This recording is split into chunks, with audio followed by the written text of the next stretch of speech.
बिहार के गया शहर में एक ब्राह्मण परिवार रहता था।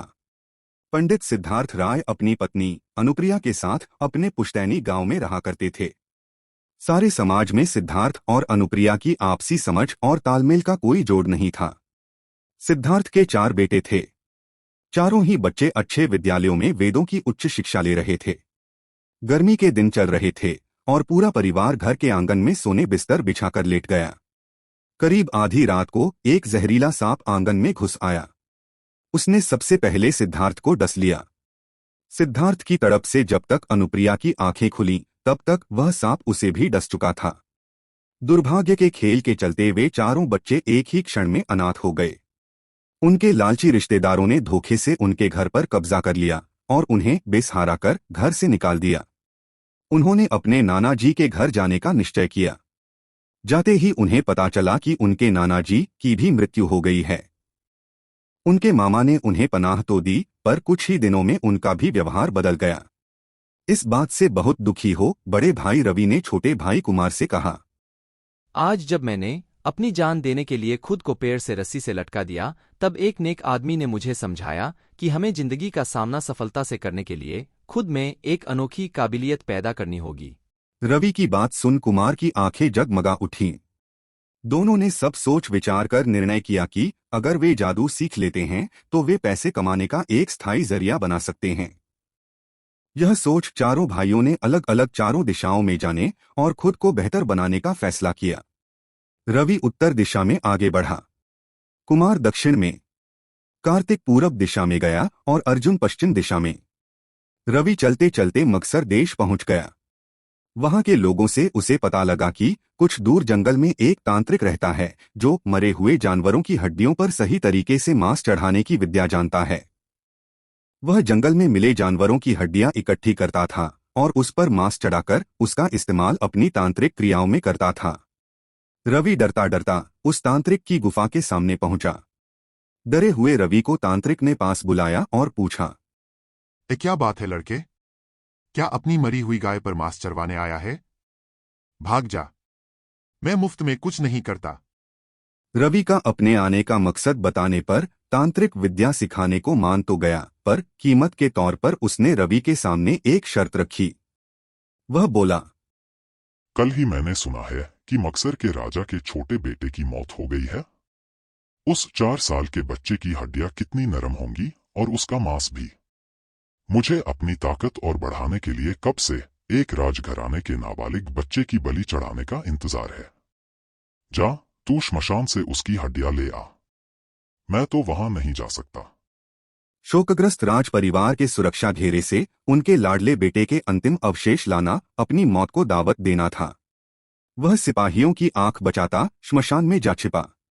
सूरज ढल जाने के बाद राजकुमार का अंतिम संस्कार कर राज परिवार रोता बिलखता महल की ओर चल दिया।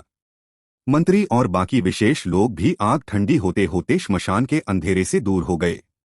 बाकी बचे सैनिक जो चिता की पहरेदारी कर रहे थे, श्मशान के सन्नाटे से जान बचाकर भाग गए। तब वहां इतनी देर से छिपा रवि डरता डरता राजकुमार की हड्डियां एकत्र कर सर पर पैर रख के भागा। उसने अपनी शर्त पूरी कर दिखाई और तांत्रिक को उसे हड्डी पर मांस चढ़ाने का जादू सिखाना पड़ा। रवि खुशी खुशी अपनी उपलब्धि पर गर्वित हो अपने घर की ओर निकल पड़ा। कुमार दक्षिण दिशा में चलकर सीधे आंध्र देश पहुंच गया। वह वहां महानदी के किनारे एक साधु के आश्रम पहुंचा। साधु बहुत उदार दिल के थे और वह शैल चिकित्सा कर बड़े बड़े रोग दूर कर देते थे। वह जादू से खुले मांस के ऊपर त्वचा और बाल उगाकर उसे पहले जैसा सुंदर बना देते थे। कुमार उनके आश्रम में रहकर पूरी सेवा भाव से साधु की सेवा में लग गया। कुमार दिन रात साये की तरह उनके साथ रहता। उसकी सेवा भाव से खुश हो साधु ने कुमार से कहा, कुमार, तुम्हारी नेकी देख मैं तुम्हें जादू सिखा दूंगा, पर तुम मुझसे वादा करो कभी इस विद्या का गलत इस्तेमाल नहीं करोगे। अर्जुन जो पश्चिम दिशा में आगे बढ़ा था, चलते चलते राजस्थान में बिलवारा नाम के प्रदेश में पहुंचा। उसने बाजार में एक दुकान देखी जिसमें भूस भरे हुए जानवर बेचने को टंगे थे। पास जा उसने देखा कि वह जानवर थे तो मरे हुए, किंतु उसमें भूस नहीं भरी थी।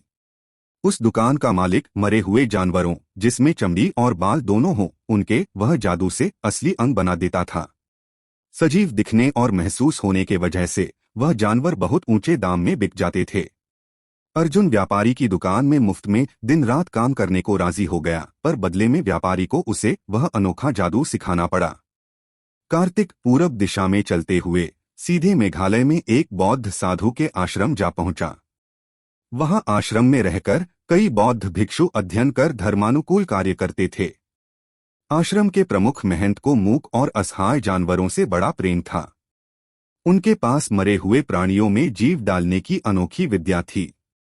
वहां रहने वाले सारे ही भिक्षुक को वह जगत कल्याण के लिए दीक्षा देके वह दिव्य विद्या सिखाते थे। कार्तिक ने वहां रहकर भिक्षुक का रूप धारण कर लिया और वह अनोखा जादू महंत से सीख लिया। चारों भाई अनोखे उत्साह को मन में लिए तय समय पर उसी जगह पर इकट्ठे हुए। वे निकट के एक जंगल में अपने अपने जादू को दूसरे भाइयों को दिखाने का इंतजार नहीं कर पा रहे थे। वहां उन्हें एक मरे हुए जानवर का कंकाल मिला। सबसे पहले अर्जुन ने अपना करतब दिखाते हुए उस कंकाल पर मांस की परत चढ़ा दी। कुमार ने अपना वर्चस्व दिखाते हुए उस पर हूबहू असली जानवर जैसी त्वचा और बाल ला दिए। अर्जुन ने उस जानवर से मिलते जुलते अंग बना दिए। अब बारी कार्तिक की थी। उसे उस बेचारे जानवर पर दया आ गई और उसने अपनी महानता दिखाने के चक्कर में उस जानवर में जान डाल दी। तब क्या था? वह शेर मानो जैसे नींद से जागा हो, वह जोर से लपका और चारों ही भाइयों को पंजे की मार से जमीन पर गिरा दिया।